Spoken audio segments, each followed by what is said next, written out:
In the next course module, we'll get started with the course project. For this, we need an empty Power BI desktop project file, and I want to make sure that we are all starting with the same file settings. Otherwise, this can cause some inconveniences throughout the course. To avoid this, let's create this file now and let's set the options correctly there.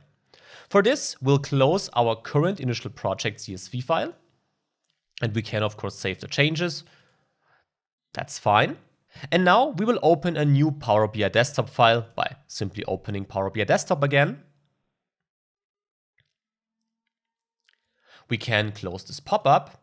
And now I want to access the options. We know how this works already. We go to File, Options and Settings.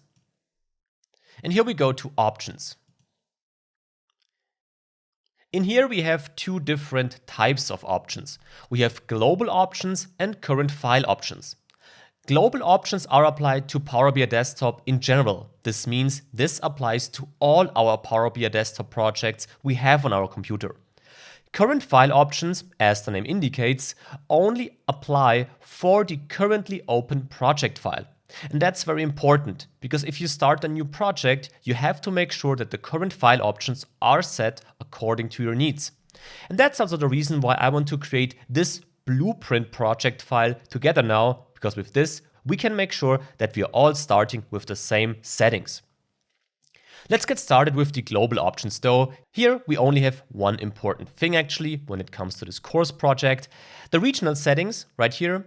This model language should be set to English United States.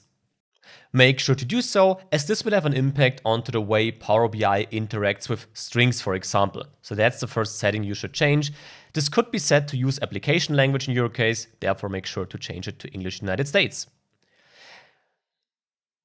Now we continue with the current file options. First we go to data load, and here it's important to unselect all boxes when it comes to type detection and relationships. These are not bad options at all. These can be very helpful options in your own project. But in this course, I want to make sure that each step we perform is performed manually by us, as we want to understand how Power BI works. Therefore, we should unselect first the type detection, which would automatically detect data formats, for example, or column names, and relationships, which would automatically establish relationships in our project file, also something we want to do on our own. So this looks all right here.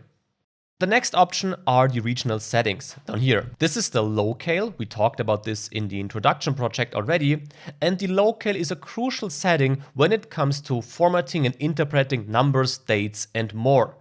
Make sure to set this to English United States here, because this will allow you to conveniently follow along this course. Let's press OK now. And in case you get the warning that you should restart Power BI Desktop to make sure the changes are applied, you can do so. But before you do this, make sure to save this blueprint file. That's very important because we will use this project in the next module. For this, we simply click onto this save symbol here.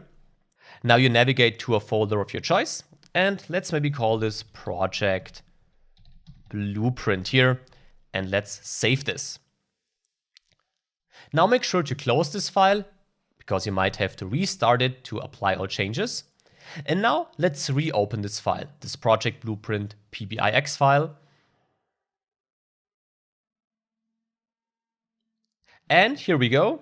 Now we prepared our project, and now we're ready to get started with Power BI Desktop. And how do we get started? Well, with our course project and with the data preparation. So it's time to dive deeper into the query editor now in the next module.